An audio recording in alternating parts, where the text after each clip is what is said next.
সালাম আলাইকুম। আমি এমএস পাওয়ার থেকে মিরাজ। আশা করি সকলে ভালো আছেন। আজকে আপনাদের সাথে একটি গুরুত্বপূর্ণ বিষয় নিয়ে আলোচনা করব। আমরা অনেকেই বিভিন্ন বাসা বাড়ি এবং অফিসে সোলার হাইব্রিড সিস্টেম এবং অন গ্রিড অফ গ্রিড সিস্টেমের কাজ করে থাকি, কিন্তু এটার মেনটেনেন্সের দায়িত্বগুলো কিন্তু আমরা নিয়মিত পালন করি না। তো আমরা গত বছর এই যে একটা প্রজেক্ট করেছিলাম হলো 15 কিলোওয়াট সোলার হাইব্রিড সিস্টেমের।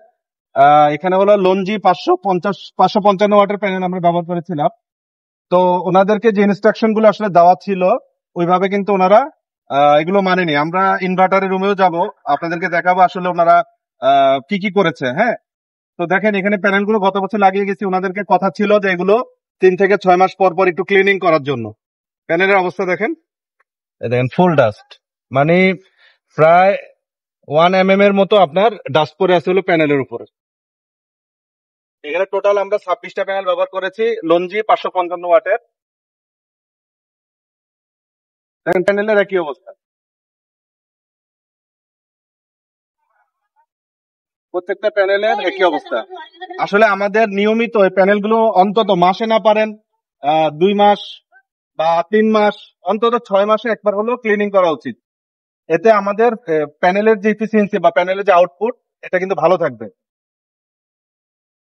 যে আমরা এখানে 54 ওয়াটের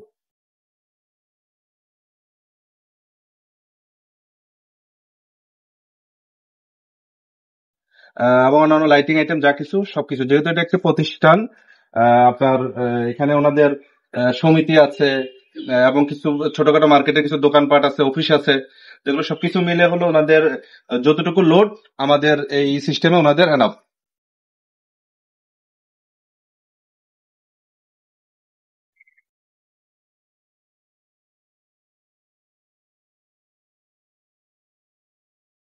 আমরা এখন নিচে যাব, আমাদের যে ইনভার্টারের রুমটা আছে মূলত সেই ইনভার্টারের রুমের কি অবস্থা সেটা দেখবো, এবং এখানে আমরা লিথিয়াম আয়রন ফসফেট ব্যাটারি ব্যবহার করেছি, সেই ব্যাটারির কি অবস্থা সেটাও দেখবো।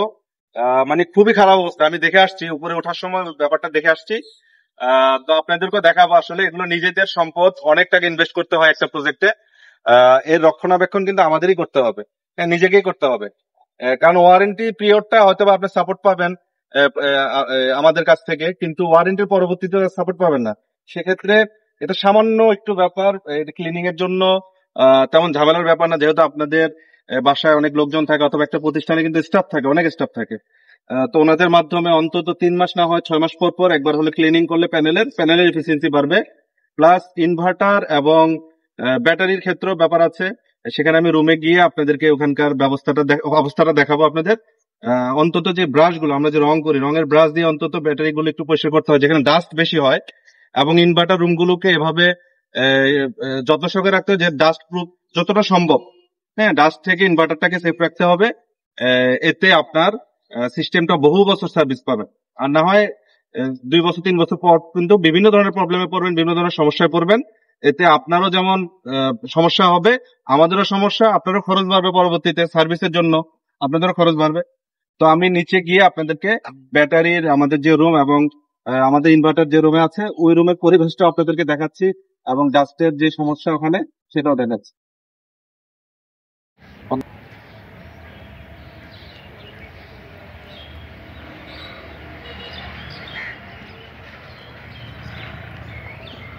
এখানে আমরা অন গ্রিডের একটা সিস্টেম করেছিলাম, সেম একই অবস্থা। হ্যাঁ, তো এখানে আমরা 5 কিলোওয়াটের 3টা আপনার গ্রোয়াটের ইনভার্টার দিয়েছিলাম, যার 2টা প্যারালাল করে 10 কিলোওয়াট করা হয়েছে এবং একটা সিঙ্গেল আলাদাভাবে। এখানে ডিবি বক্স থেকে শুরু করে প্রত্যেকটার মধ্যে দেখেন প্রচুর পরিমাণে ডাস্ট। এগুলো কিন্তু নিয়মিত আমাদের ক্লিন করতে হবে এবং ওনাদেরকে ইনস্ট্রাকশন সেভাবে দেওয়া ছিল। এই যে ব্যাটারি, প্রত্যেকটার জন্য আমরা 2টা করে ব্যাটারি ব্যবহার করেছি, লিথিয়াম আয়রন ফসফেট ব্যাটারি 180 অ্যাম্পিয়ারের। এগুলো প্রচন্ড ময়লা, এগুলো কিন্তু নিয়মিত ক্লিয়ার করতে হয়, প্রচুর পরিমাণ এখানে ময়লা, এবং এগুলো নিয়মিত সবসময় পরিষ্কার পরিচ্ছন্ন রাখতে হয়। এটা আপনার প্রজেক্টের স্থায়িত্ব অনেক বাড়বে। আপনি এবার ডিবি বক্সে আসেন। আমরা এখন আমাদের যে ডিস্ট্রিবিউশন মেন ডিবি বক্স, ওখানে আমি নিয়ে যাব। ওখানেও কিন্তু একই অবস্থা। ওখানে হলো ভয়ঙ্কর অবস্থা। কেন? ওখানে হলো কি পরিমাণ তারা কানেকশন করেছে ইচ্ছা মতো। তো এগুলো সবসময় আসলে আমাদের মেনটেন করে চলতে হবে আমাদের প্রজেক্টের সেফটির জন্য। ধন্যবাদ।